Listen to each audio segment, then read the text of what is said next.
Hello বন্ধুরা, আশা করব সবাই খুব ভালো আছো। আজ জল ঢালা, তাই সকাল সকাল স্নান করেই মায়ের একটা নতুন শাড়ি পরে রেডি হয়ে গিয়েছি।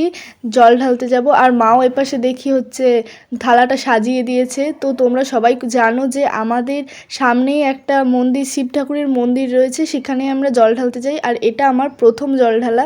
তো তোমরা কে কে জল ঢেলেছো তা তোমাদের নামগুলো কমেন্টে অবশ্যই বলবে। আমি তো জল ঢালার কিছুই জানি না, এই প্রথমবার জল ঢালছি যেহেতু, তাই মা আমাকে সব বলে দিচ্ছিল, আমি তেমন তেমন করছিলাম। ঘি আর মধু ঢেলে দিলাম, তারপর আমি মায়ের মুখের দিকে তাকাচ্ছিলাম এরপর কি হবে। তারপরেই জলটা ঢেলে দিলাম।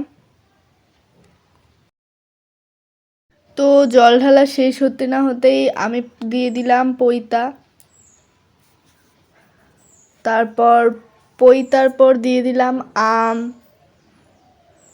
তারপর আঙুর, ও তারপর দিয়ে দিলাম বাতাসা। তারপর এবার দুধ ঢেলে দিচ্ছি। সবশেষে দুধ ঢালার পর দিয়ে দিচ্ছিলাম ফুল। তো ফুল দেওয়ার পর আমি আমার প্রণাম সেরে নিলাম।